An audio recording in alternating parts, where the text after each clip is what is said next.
온 예루살렘 사람들도 그와 함께 당황하였다. 아멘. 감사합니다. 예, 자리에 앉아 주십시오. 잘 읽으셨습니다. 오늘 말씀드린 대로 우리 성탄 예배로 드리고 있습니다. 그래서 우리 예레미야 말씀, 우리 계속 예레미야 말씀 말씀 나누고 있었죠. 예레미야 말씀 우리 다음 주에, 다음 주일은 올해의 마지막 주일이네요. 마지막 주일을 우리 예레미야 말씀. 예레미야 말씀은 우리 말씀드린 것처럼 성경에서 가장 긴 성경입니다. 또 나름 가장 어려운 성경입니다. 또 그래서 제가 또 설교를 잘 안 하게 되는 그런 성경입니다. 익숙하지 않은, 그래서 더 익숙하지 않은 성경인데, 그 익숙하지 않은 성경으로 우리 또 한 해를 마칠 수 있는 그런 말씀을 또 준비할 수 있고 나눌 수 있게 돼서 기쁩니다. 이에 반해서 오늘 말씀 어떻습니까? 굉장히 익숙한 말씀이죠. 어떻습니까? 우리 어렸을 때부터 저도 기억이 납니다. 이렇게 성탄 이브 행사에 이게 아주 단골 메뉴로 나오는 그 연극 배경이 되는 그런 말씀이죠. 이렇게 기억이 납니다. 얼굴에다가 이렇게 수댕이 같은 거를 이렇게 수염처럼 이렇게 그리고요. 또 흰 수건 같은 거 그거 뒤집어 쓰고 그 위에다가 수건 떨어질까봐 이 플라스틱 링 같은 거 이렇게 얹어서 아랍 사람 이렇게 흉내를 내고 그렇게 분장을 했던 기억이 납니다. 낙타가 어디 있어요? 낙타가 없으니까 또 낙타 분장을 해가지고 친구 중에서 또 낙타 분장을 해서 낙타 역할을 하고 그랬던 기억이 많이 납니다. 연극하면은 등장인물들이 나오죠. 우리 옛날에 연극하면 맨 앞에 나오는 게 등장인물입니다. 오늘 말씀 보면 등장인물이 누가 있을까요? 읽어보셨습니까? 헤롯이 나오죠. 그 다음에 또 누가 나옵니까? 등장인물 동방박사들이 나오죠. 그 다음에 또 누가 있을까요? 예루살렘 사람들, 모든 예루살렘 사람들, 마지막 3절에 보니까 예루살렘 사람들 이렇게 이 정도 되는 것 같습니다. 또 누가 있을까요? 또 다른 등장인물이 있을까요? 낙타? 사람은 아니니까. 헤롯 잘 아시다시피 오늘 말씀 너무 잘 아시는 말씀입니다. 헤롯은 이스라엘의 분봉왕이었습니다. 왜 왕이면 왕이지 분봉왕이라는 말을 붙일까? 늘 궁금하지 않으셨습니까? 그러니까 이스라엘이 지금 이게 독립국가가 아니에요. 로마의 식민지였습니다. 로마의 식민지였는데 이 로마가 이렇게 식민 정책을 어떻게 썼냐면 보통 직접 다스립니다. 총독을 보내가지고 직할체제로 직접 다스리기도 하고. 근데 이제 경우에 따라서는 왕을 세워요. 그 왕을 세워서 그 왕을 통해서 그 지역을 다스리게 하기도 하고. 그래서 이제 분봉왕이라는 말을 사용을 하죠. 그래서 좀 이렇게 로마 식민지였지만 자치권을 좀 이렇게 허용을 하고 그래서 이렇게 다스리게 했습니다. 자, 그런데 성경을 보면 헤롯이라는 이름이 굉장히 많이 나옵니다. 제가 처음에 성경을 읽었을 때 분명히 앞에서 헤롯이 죽었다는 말이 나오는데 이상하게도 또 헤롯이라는 사람이 나와요. 이게 어떻게 된 건가 막 읽으면서 이게 이상하기도 하고 헷갈리기도 하고 그랬던 기억이 납니다. 어떻게 된 겁니까? 잘 아시죠? 헤롯이 이름이 아니에요. 사람 이름이 아니라 성이라고 보면 됩니다. 지금으로 말하면. 그러니까 예를 들어서 이제 저 같은 경우는 이제 안씨니까 저만 안씨가 아니라 저희 아버지도 안씨, 할아버지도 안씨, 이제 저 딸들도 안씨 막 이제 이렇게 되는 거죠. 그러니까 굉장히 많은 헤롯이 굉장히 많이 나올 수밖에 없습니다. 헤롯 가문이다 이렇게 보면 되겠죠. 여기까지는 다 아시는 말씀. 헤롯이 무슨 뜻인지 혹시 아시나요? 저도 잘 몰랐습니다. 찾아보니까 헤롯이 영웅의 아들이다 이런 뜻입니다. 너무 멋있죠? 너무 좋은 그런 의미를 가지고 있습니다. 그래서 헤롯이 굉장히 많이 나오는데 그 많은 헤롯 중에서 오늘 나오는 이 헤롯을 특별히 이렇게 구분해서 뭐라고 부르시는지 기억하시죠? 우리 집사님들 너무 이렇게 성경 지식을 잘하셔서 헤롯 대왕이라고 이렇게 얘기를 합니다.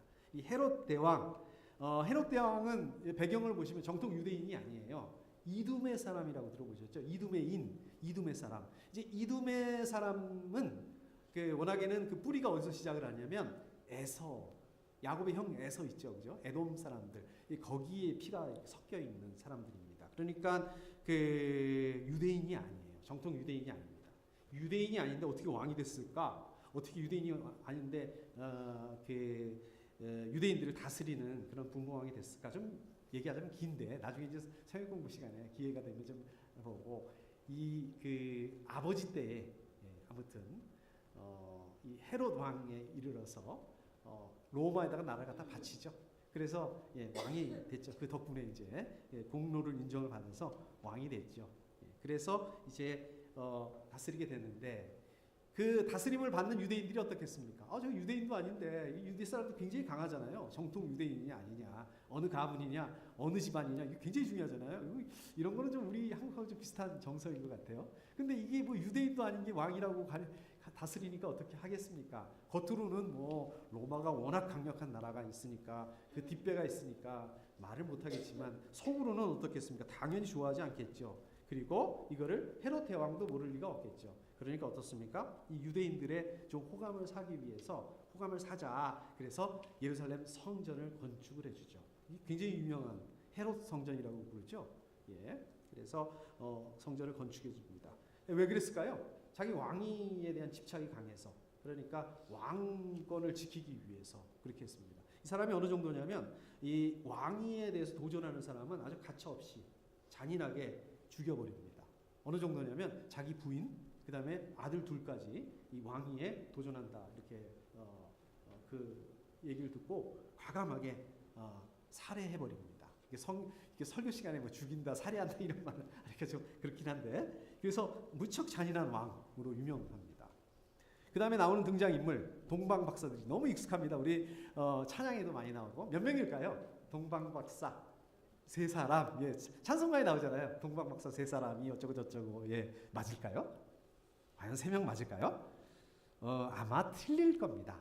3명이 더 됐을 것 같아요. 자, 그럼 왜 세 사람이라고 그랬을까요?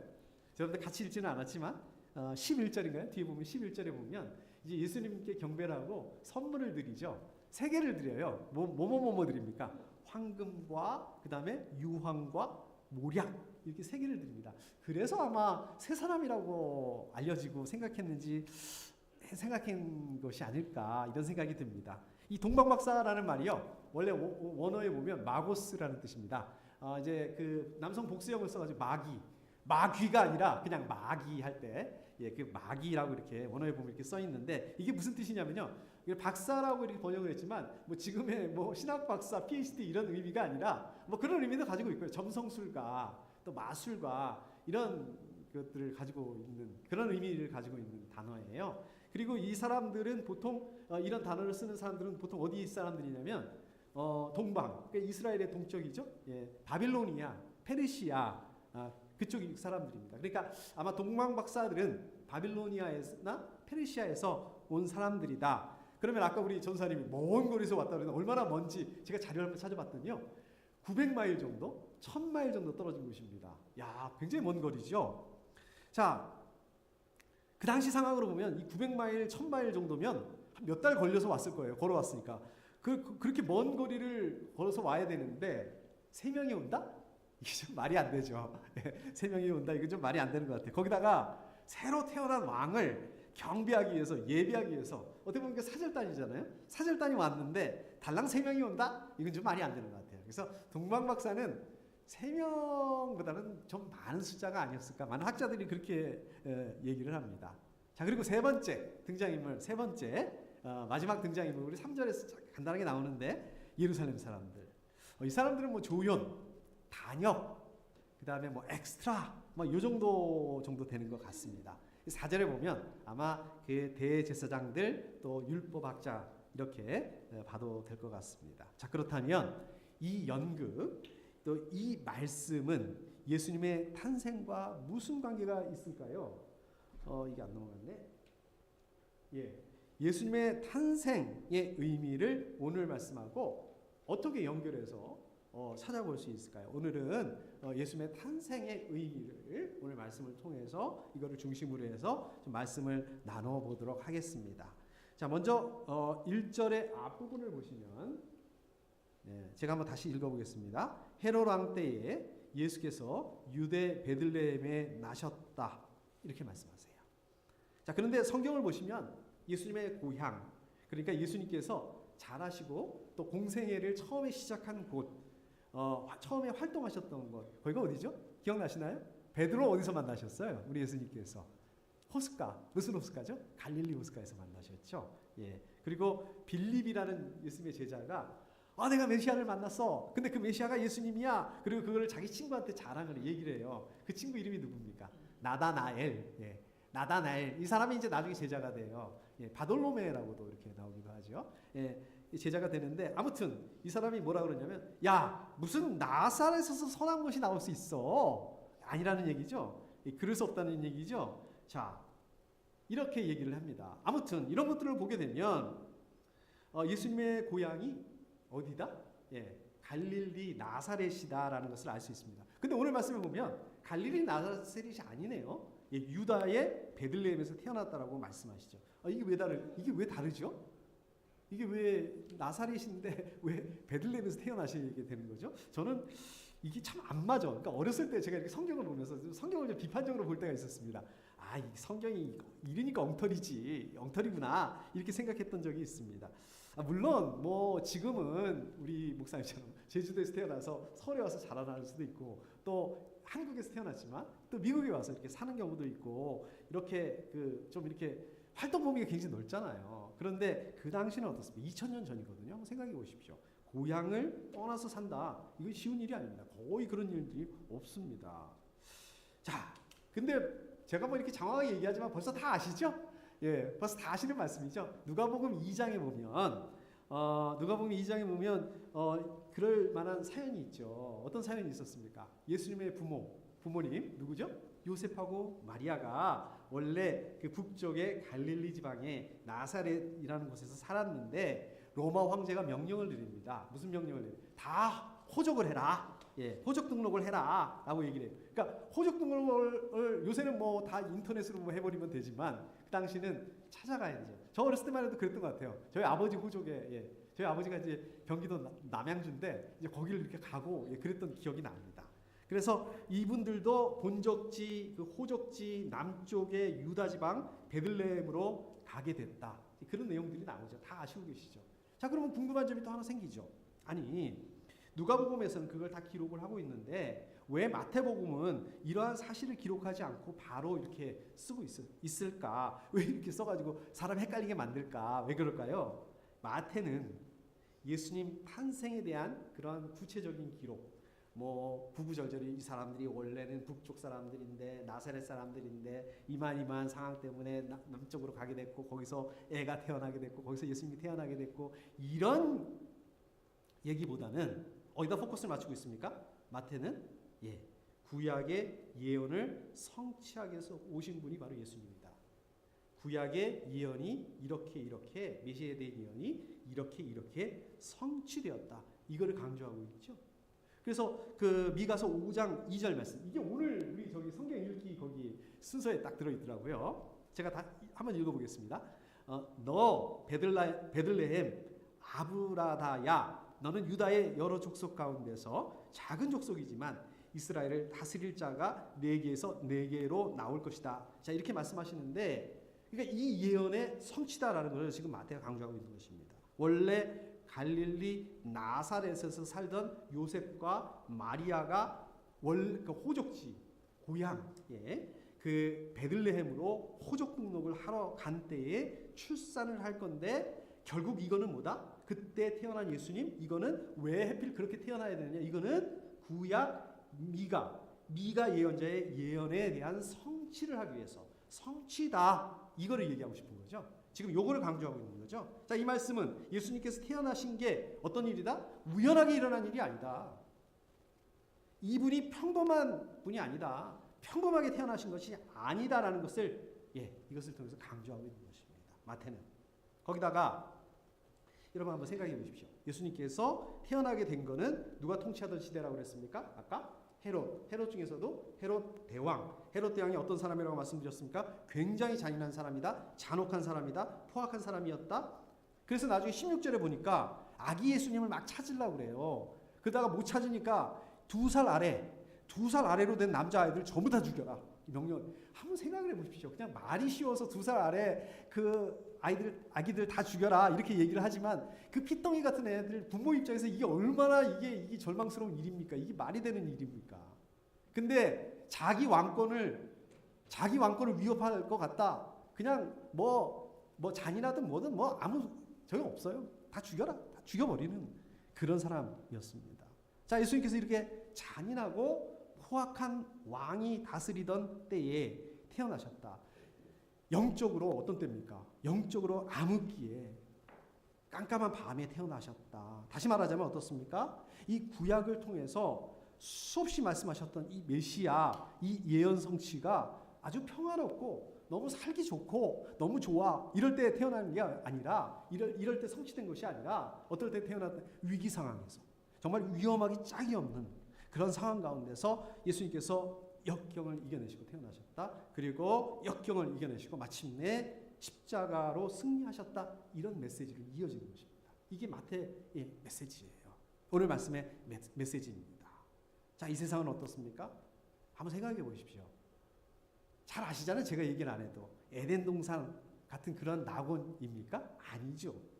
이 세상은 사탄의 세력, 이 헤롯 대왕이라고 하는, 눈에 보이는 것은 헤롯 대왕이지만 그 보이지 않는 그 영적인 뒷부분은 어떻습니까? 이 사탄의 세력, 하나님의 백성들이 치열하게 싸우는 그런 영적 전쟁터와 같다라고 말씀드릴 수 있습니다. 하나님께서 여러분들께 하나님의 자녀로 이렇게 분리해 주셨어요. 이렇게 구별해 주셨어요. 그것도 역시 왜 그럴까요? 안락한 곳에서 편안한 것을 좀 즐겨, 그런 의미가 아니라 어떻습니까? 하나님 나라를 위해서 영적 전쟁 가운데 영적 싸울 수 있도록 감당해낼 수 있도록 이렇게 두셨다는 말씀입니다. 많은 그리스도인들이 착각을 하세요. 우리 신앙, 우리 하나님을 믿는다. 그래서 왜 믿는가? 복을 얻기 위해서, 복을 얻는 수단으로 좀 편안하게 살고 싶어서, 물론 아주 틀린 말은 아니지만 그러나 착각입니다. 오늘 말씀을 보시면 예수님 어떻습니까? 예수님 가장 위험한 시절에 또 가장 위험한 곳으로 오셨다는 것을 알 수 있습니다. 마찬가지로 하나님께서는 저와 여러분들이 문제를 만나요. 우리가 하나님을 믿지만, 우리 신앙생활 열심히 잘하지만, 그러나 어떻습니까? 우리도 문제를 만납니다. 문제에 부딪힙니다. 그런데 이러한 문제들을 만나고 문제를 부딪혔을 때 절망하고 낙담하고 걱정하고 염려하고 도망가고 어떡하지 주저하고, 그것이 아니라 정면으로 싸워서 이기시기를 바라신다는 말씀입니다. 자, 여러분들 우리 생명생교회 상황을 돌이켜 보십시오. 올 한 해 어땠습니까? 만만치 않았습니다. 예, 올 한 해가 그랬고, 또 그럼 올해만 그랬나? 작년, 재작년 보시면 만만치 않으셨죠? 그러셨죠? 예, 문제를 만났습니다. 문제를 부딪혔습니다. 그런데 우리가 문제를 만나고 문제를 부딪혔을 때 하나님의 인도하심으로 감당할 수 있었어요. 돌이켜보니까 그렇죠. 그때는 문제 안에 있었을 때는 이걸 어떻게 해결해 나가나. 그런데 돌이켜보면 정말 하나님의 은혜로 지나왔습니다. 새해는 이제 문제가 없을까요? 그냥 모든 게 그냥 에덴 동산처럼 술술 풀리고 이렇게 잘 될까요? 그랬으면 얼마나 좋겠습니까? 좀 그렇게 됐으면 좋겠습니다. 그러나 새해에도 아마 또 문제를 만나게 될 거고 또 문제에 부딪히게 될 것입니다. 그럴 때에 오히려 굳건한 그 믿음을 가지고 좀 도망갈 길을 열어주십시오 이렇게 기도하는 것이 아니라 문제와 싸워서 이길 수 있는 힘과 능력을 달라고 이렇게 기도하셔야 됩니다. 하나님께서 이 세상을 이길 수 있는 그 능력을 주셔서 또 저 여러분들의 삶을 승리와 영광의 삶으로 또 우리 생명생교회를 통해서 하나님 영광 받으실 수 있도록 그렇게 기도하실 수 있으시기를 축복합니다. 1절 뒷부분을 보시면, 그런데 동방으로부터 박사들이 예루살렘에 와서, 여기 동방은 아까 말씀드린 것처럼 우리 한국 동방의 나라 한국 아니고요. 이스라엘의 동쪽이라고 말씀드렸죠. 바빌로니아, 페르시아 그 정도 지역이다. 거기는 어떤 지역이었습니까? 바빌로니아, 페르시아 여기는 어떤 지역이었습니까? 천문학이 굉장히 발달한 그런 지역이었죠. 이 고대 우리 세계사나 이걸 보더라도 뿐만 아니라 또 어떤 지역이었죠? 거기 유대인들이 많이 가서 살았던 지역이죠. 왜? 그 바빌로니아 포로로 가서 살았던 데가 거기잖아요. 물론 돌아오기는 했지만 또 돌아오지 않고 거기 눌러 앉은 사람들도 많이 있어요. 누가 있나요? 우리 성경에 보면 다니엘이 거기 눌러 앉아 있었죠. 또 에스더도 거기서 살았었잖아요. 처럼 거기에는 그 유대인들이 많이 살았던 곳입니다. 그렇기 때문에 거기는 거기 사람들, 거기 원래 사람들, 또 이 점성술가들, 이런 사람들이 어떻습니까? 이 구약의 예언에 대해서 또 메시아의 말씀에 대해서 알았을 것이다, 익숙했을 것이다라는 것을 생각해 볼 수 있습니다. 그리고 이 점성술 유대의 전통의 연구를 통해서 이 사람들이 하나님을 믿는 사람들은 아니었지만 이 사람들 그 유대인들의 그 문화를 통해서 이스라엘 땅에 위대한 인물이 탄생한다라는 그 메시아가 올 것이라는 그 사실에 대해서 알았다. 그리고 그것을 찾기 위해서 그것을 위해서 예루살렘까지 왔다라는 것을 생각해 볼 수 있습니다. 2절 앞부분 유대인의 왕으로 나시니가 어디에 계십니까? 이렇게 얘기를 하죠. 여기 보시면 유대인의 왕으로 나시니 과거형을 쓰죠. 이미 태어났다는 얘기입니다. 그리고 이번에 태어난 그 왕이 보통의 다른 왕들하고 다르다는 것을 알고 있었다는 것을 이 말을 통해서 알 수 있습니다. 자, 이 사람이 그냥 보통 왕이에요. 보통 왕이라면 이렇게 먼 거리를 모지 않았겠죠. 굉장히 특별한 사람이라고 생각했기 때문에 먼 거리를 여행을 해서 이렇게 경배하러 왔다는 것을 알 수 있습니다. 동방 박사들이 아기 예수님 경배하러 먼 길을 온 것은 예수님이 일반적인 그런 왕들이 아니라 왕 중에 하나가 아니라 굉장히 특별한 존재 그 사실을 확신했다. 그렇기 때문에 이 먼 거리를 마다하지 않고 몇 달에 걸쳐서 왔다. 여기 보시면요, 유대인의 왕, 이 말은 단순하게 이스라엘 사람들을 다스리는 왕, 그런 왕을 의미하는 게 아닙니다. 마치 이스라엘 사람들이 메시아에 대해서 뭐라고 불렀습니까? 그러니까 다윗의 자손 이렇게 얘기를 하죠. 그러니까 다윗의 자손하면 이스라엘 사람들에게 있어서 메시아를 의미하는 것처럼 지금 이방인들 이 사람들이 유대인의 왕이라고 얘기하는 것은 마치 메시아를 뜻하는 그런 표현이었다. 하나님께서 보내신 메시아가 오셨다는 것을 알고 그것을 경배하기 위해서 그렇게 먼 길을 왔다라는 것을 알 수 있습니다. 동방 박사들 메시아에 대해서 별로 아는 게 없었습니다. 그런데 이 사람들은 확실히 별을 보고 그 다음에 경배하기 위해서 찾아왔다는 것을 알 수 있습니다. 3절부터 5절까지 보게 되면 이제 헤롯과 이스라엘 사람들이 메시아 탄생 소식을 듣고 어떻습니까? 기뻐하지 않아요. 경배하지 않습니다. 당황스러워합니다. 이 당황스럽다는 의미는 제가 뒤에서 또 다시 말씀드리겠지만 굉장히 놀라고 그 다음에 공포에 사로잡혔다. 그래서 나중에 막 죽이려고 하잖아요. 대제사장들과 율법학자들이 누굽니까? 성경에 능통한 사람들이었습니다. 성경을 아주 잘하는 사람들이에요. 그래서 헤롯이 진짜로 물어보니까 4절인가 물어보죠. 자, 어디서 메시아가 날 거냐? 이렇게 물어보니까 바로 대답해요. 기다렸다는 듯이 뭐 찾아보고 잠깐만요. 뭐 좀 알아볼게요. 책 좀 볼게요. 이게 아니라 율법책 좀 볼게요. 이게 아니라 그냥 바로 자판기처럼 팍 튀어나옵니다. 정작 메시아의 탄생 소식에 대해서 기뻐하지 않아요. 성경에 대해서 너무 잘 알지만 메시아가 태어났다는 얘기를 듣고 기뻐하지 않습니다. 예수님의 공생의 사역 중에서 예수님의 사역을 방해하던 사람들이 바로 이 사람들입니다. 대제사장, 율법학자들, 또 예수님께 책망을 들었던 사람들이기도 합니다. 마찬가지 아닌가요? 저 여러분들 우리 그리스도인들 성경을 읽고 우리 성경 말씀 그것을 아는 것에 만족한다면 안 된다는 말씀입니다. 올해 우리 집사님들 성경 열심히 읽으셔가지고 제가 너무 기쁩니다. 아주 자랑스럽습니다. 정말 대단하세요. 제가 진짜 여기저기 자랑하고 다닙니다.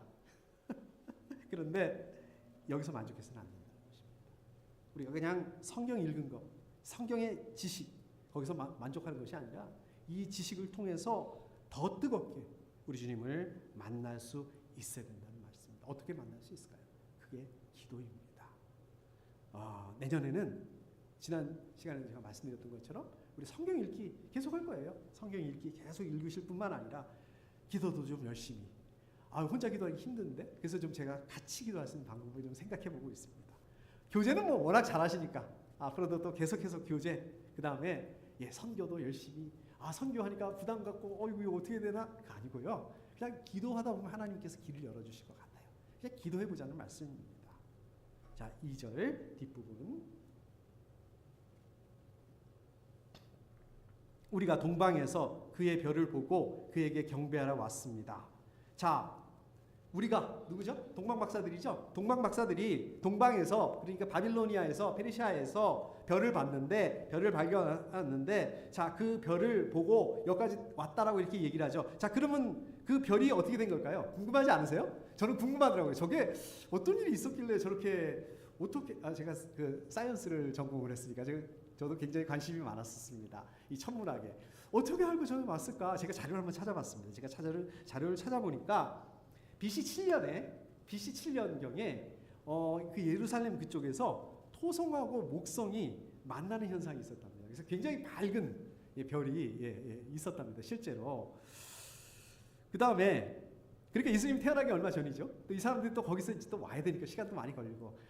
제가 이거 BC 뭐 이거 얘기하려면 조금 이거 시간이 많이 걸리니까 그건 뭐 나중에 말씀 나누고. 그 다음에 또 다른 자료를 찾아보니까 BC 11년경에 예루살렘 하늘에 굉장히 큰 밝은 헨리 해성이 지나갔다는 그런 기록이 있다고 합니다. 또 그거 말고 아주 밝은 빛을 내는 초신성이라고 그래요. 이거를 초신성이 있었다는 그런 주장들도 있습니다. 그런 그 자료들도 있더라고 찾아보니까 자연적인 현상이 있었다는 얘기죠. 실제로 이런 일들이 있었다는 얘기죠. 그러나 이러한 자연적인 현상 말고도 하나님 초자연적으로 역사하실 수 있는 분이십니다. 예수님이 태어날 때쯤에서 자연적인 그러한 이 현상 내지는 그냥 하나님께서 별을 그냥 이렇게 인도하셨을 수도 있죠. 말씀 그대로 초자연적으로 이런 초자연적인 현상을 일어나게 하셔서 동방 박사들에게 메시아 탄생을 알게 하셨다. 이건 확실하죠. 중요한 거는 동방 박사들이 분명히 별을 연구를 하다가 별을 관찰을 하다가 특별한 별을 봤다는 거예요. 그리고 그거를 따라서 유대 땅에 태어난 메시아를 경배하러 왔다라는 사실입니다. 말씀 보시면 그에게 경배하러 왔습니다. 여기서 경배한다는 의미는 원어적인 의미를 보면 경의를 표현하기 위해서 또는 탄원하기 위해서 신에게 예배한다. 신적인 존재에게 예배한다. 그런 의미입니다. 그러니까 지금 이 사람들이 동방 박사들이 무슨 그 인간 왕에게 어떤 그 공경에 리스펙트한다, 공경의 마음을 표시한다 그런 의미가 아니라요. 경배하러 왔다 이 말씀은 신적인 존재에게 경배하기 위해서 예배하기 위해서 그 먼 길을 왔다 이런 의미입니다. 3절 말씀.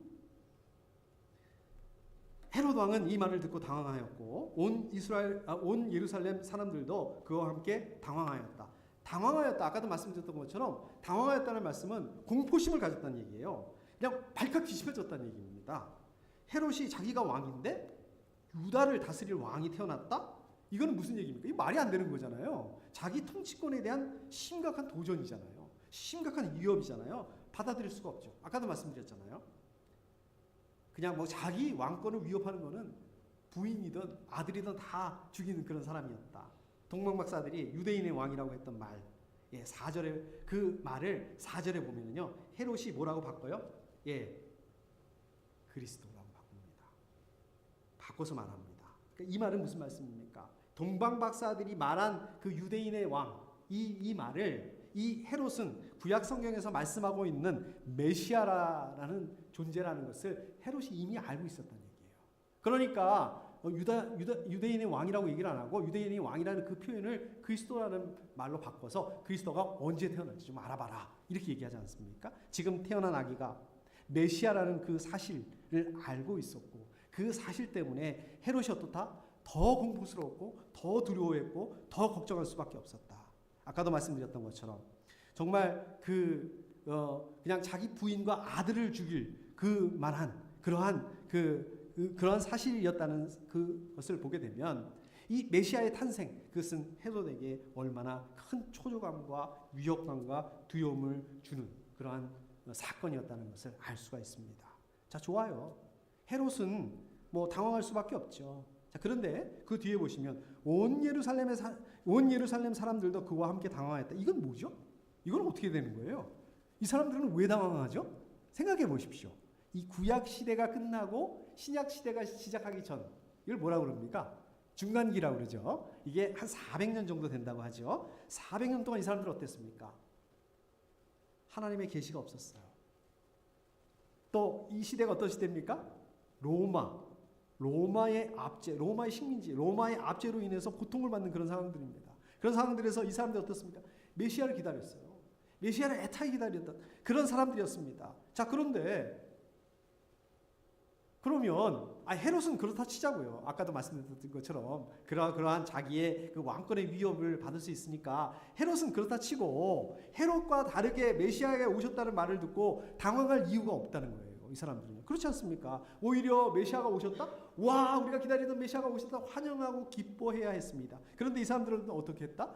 헤롯과 함께 당황했다. 동요하고 걱정했다. 왜 그랬을까요? 그 이유는 메시아가 오셨다는 그것 때문에 헤롯의 신경을 건드릴 수 있고 헤롯이 더 날카롭게 바뀔 수 있고 헤롯이 더 잔인해질 수 있게 되고 헤롯이 그것 때문에 더 자기들에게 학정을 가할 수 있었다. 그래서 두려워했다. 그런 말씀입니다. 그런 이유입니다. 헤롯의 마음을 살펴야 된다. 헤롯의 신경을 거스르게 되면 그 불똥이 나한테 튀게 된다. 나한테 날아오게 된다. 어떻습니까? 결국은 자기 안위를 생각을 합니다. 자기 안위를 생각을 하다가 뭐 메시아가 오든 말든 메시아를 기다리는데 이 메시아가 오면 내 안위가 어려워지니까 메시아가 오든 말든 내 안위가 더 중요하다. 내가 편안하게 잘 먹고 잘 사는 게 더 중요하다. 누구보다 기뻐해야 될 사람들이 헤롯과 함께 당황했다. 이거는 말이 안 되는 말이지만 정말 많은 요즘에 우리 그리스도인들의 모습이기도 합니다. 많은 사람들이 어떻습니까? 자기의 안위를 위해서, 내 편안함을 위해서, 자기의 육신의 정욕을 만족시키기 위해서. 그런데 이 육신의 정욕이 어떻습니까? 우리 눈과 귀를 가리게 만들어요. 복음을 못 듣게 만듭니다. 하나님 나라를 사모할 수 없게 만듭니다. 마치 술 마신 사람, 술 취한 사람 어떻습니까? 술 취하면 막 감각이 다 마비가 되잖아요. 그래서 느낄 수가 없잖아요. 기억도 못 하잖아요. 그렇게 돼버리고 마는 것입니다. 우리 성경에 보시면 부자 청년이 나와요. 부자 청년 뭐 메시아를 기다리고 뭐 이게 문제가 아니라 메시아를 만나는 정도가 아니라 바로 앞에서 만났어요. 바로 앞에서 만났는데 그랬음에도 불구하고 어때? 자기 재물을 포기해야 된다. 그건 못 하겠는데요. 예수님을 따르지 못합니다. 누가복음 16장에 보시면 예수님께서 부자 또 나사로의 비유에 대해서 말씀하시죠. 자, 많은 그리스도인들이 어떻습니까? 이 땅에 살 때는 부자가 되고 싶어 해요. 그 비유의 부자처럼. 또 죽어서는 천국에 갔던 그 나사로처럼 하기 원합니다. 그렇게 되기를 바랍니다. 살아서는 부자, 죽어서는 나사로가 되기를 바라는 모습. 이것이 바로 많은 그리스도인들의 모습이라는 말씀입니다. 16장, 누가복음 16장 13절에서 예수님께서 뭐라고 말씀하십니까? 불행히도 이렇게 말씀하시네요. 한 종이 두 주인을 섬기지 못한다. 그가 한쪽을 미워하고 다른 쪽을 사랑하거나 한쪽을 떠받들고 다른 쪽을 업신 여길 것이다. 너희는 하나님과 재물을 함께 섬길 수 없다라고 말씀하세요. 마치 종이 두 주인을 동시에 섬길 수 없는 것처럼 하나님과 재물, 하나님과 이 땅의 것 동시에 섬길 수 없다. 안타깝게도 하나님과 이 땅의 것을 동시에 가질 수 없다는 말씀입니다. 이 땅의 것, 나는 그런 거 없는데 한번 생각해 보십시오. 헤롯이라는 이 세상의 권력, 이 세상의 것들 때문에 오신 메시아를 환영하지 못했던 그 당시 이스라엘 사람들은 어떻습니까? 말이 안 되는데 이 모습들처럼 여러분들도 뭐 이 정도는 아니지만 이 세상의 것들, 그런 것들 때문에 우리의 마음을 빼앗긴단 말입니다. 자, 그렇다면 어떻게 하면 우리가 이렇게 마음을 이 세상의 것들 때문에 마음을 빼앗기지 않을 수 있을까요? 간단합니다. 말씀, 기도 없어요. 그 외에는 성령의 능력으로 우리 육신의 정욕을 이길 수밖에 없습니다. 하늘의 것들을 사모해야만 그것이 가능하게 되는 것입니다. 자, 그렇다고 해서 이 땅의 것이 다 나쁘다고 말씀하시는 건 이 땅의 것을 그럼 다 포기해. 다 포기하세요. 이런 뜻이 아닙니다. 여러분들이 누리고 있는 이 땅의 것들 많으시죠? 많이 있으시더라고요. 이 땅에서 집사님이시고 또 우리 사업장에 가시면 또 우리 사장님이시잖아요. 많이 있어요. 그런데 그런 것들 하나님께서 허락하신 거예요. 하나님께서 저와 여러분들에게 허락하신 것이 왜 이 땅의 것들을 하나님께서 저와 여러분들에게 허락하셨을까요? 이 세상의 것들 거기에 노예가 돼서 거기에 끌려다니고 거기에 눈치 보고 그렇게 살아가는 것이 아니라 오히려 이 땅의 것에 어떻게 주인이 되시는 이것의 주인이 되셔서 하나님께서 저와 여러분들에게 허락하신 이 땅의 것들을 통해서 하나님을 섬길 수 있게 그렇게 살아야 된다는 허락하신 것입니다. 그렇게 살아야 된다는 말씀입니다. 오늘 말씀 정리하도록 하겠습니다. 여러분들 같이 읽지는 않았지만 6절 말씀 제가 다시 한번 읽어보겠습니다. 너 유다 땅에 있는 베들레헴아 너는 유대 고을 가운데서 아주 작지가 않다. 너에게서 통치자가 나올 것이다. 그가 내 백성 이스라엘을 다스릴 것이다. 2장 6절 말씀이기도 하지만 아까 제가 읽었던 미가서 오늘 읽었던 5장 2절의 말씀을 인용한 말씀이에요. 자, 그러면 그리스도께서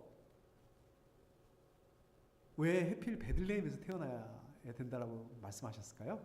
궁금하지 않으세요? 왜 베들레헴에서 그 미가서에서는 왜 그리스도께서 메시아가 베들레헴에서 태어날 것이다라고 말씀을 하는가? 예, 그리스도가 다윗의 자손이죠. 다윗의 고향이 어디입니까? 베들레헴이죠. 아마 그렇기 때문에 그런 것 같습니다. 우리 구약 성경에 보면 구약 성경에서 일관적으로 예언하시는 말씀, 메시아에 대한 예언은 뭡니까? 다윗의 후손, 다윗의 자손, 왕이다. 왕일 뿐만 아니라 실제로도 만왕의 왕으로 이 세상에 오셨습니다. 자, 이렇게 유대인의 왕, 하나님의 아들 메시아가 태어날 곳은 어떻습니까? 왕궁과 성전이 있는 예루살렘, 거기가 당연한 거 아니겠습니까? 그렇기 때문에 지금 동방 박사들이 유대인의 왕을 경배하기 위해서 당연히 예루살렘으로 찾아왔던 게 아니겠습니까? 그런데 예루살렘에서는 어떤 일이 있었습니까? 예루살렘엔 누가 있었습니까? 메시아 대신에 포악한 헤롯이 있었습니다. 그리고 동방 박사들이 찾던 예수님 왕궁과 성전이 있는 예루살렘이 아니다. 어디에 계셨습니까? 조그만 마을 베들레헴에서, 그것도 왕궁 같은 그런 화려한 저택이 아니라, 저희가 맨날 고민해요. 이 아파트 어떻게 벗어날까? 근데 그만한, 그것도 아주 그냥 감지덕지죠. 우리 예수님 태어난 곳은 마국간에서 태어나셨습니다. 예루살렘, 원래는 메시아의 탄생을 축하하고 경배하는 곳이어야 합니다. 그러나 메시아의 탄생을 축하하고 경배하는 곳이 아니라 오히려 메시아를 핍박하고 죽게 만든 십자가에 못 박은 곳이 되고 말았습니다. 무슨 의미일까요? 이 세상을 구원하기 위해서 오신 우리 주님께서 태어나실 때에 낮고 천한 곳에서 태어나셨다. 그것도 그 공생의 마지막 죄수의 틈에서 십자가에서 마치셨습니다. 예수님께서 이 공생의 기간 중에 어떻게 하셨습니까? 죄인들을 찾아다니시고 친구로 삼으시고 병든 사람들을 찾아가셨습니다. 병든 사람들을 치료하셨고 가난한 사람들에게 가셔서 복음을 전하셨습니다. 예수님께서는 심령이 가난하고 겸손하고 의에 줄이고 애통하는 사람들을 부르러 오셨다고 말씀하세요. 배부르고 교만한 사람들을 위해서 오시지 않으셨습니다. 예수님께서 2000년 전에 탄생하셨다는 그 베들레헴, 지금은 그곳에 예수님 탄생을 기념하는 교회가 있다고 합니다. 저도 가보지는 못했는데 자료를 찾아보니까 그 교회의 문은 아주 작게 만들었대요. 그래서 이렇게 허리를 구부리지 않으면, 허리를 낮추지 않으면 들어갈 수 없게 만들었다고 합니다. 왜 그럴까요?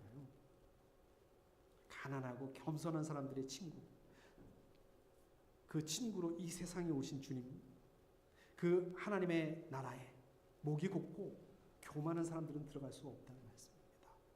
자, 그렇기 때문에 저 여러분들, 이 만왕의 왕이신 우리 주님 앞에서 여러분들의 조그만 권세, 아까도 말씀드렸잖아요. 우리도 권세가 다 있더라고요. 손바닥만한 재물, 우리도 다 가지고 있더라고요. 외모, 박사학위, 이런 것들이 다 뭐예요? 썩어 없어질 것들입니다. 썩어 없어질 아무 의미 없는 그런 세상의 것들입니다. 그런 것들을 우리가 자랑할 수 없다는 말씀입니다. 우리는 뭘 자랑할 수 있을까요? 우리는 어떻게 해야 될까요? 겸손으로 허리를 동이고,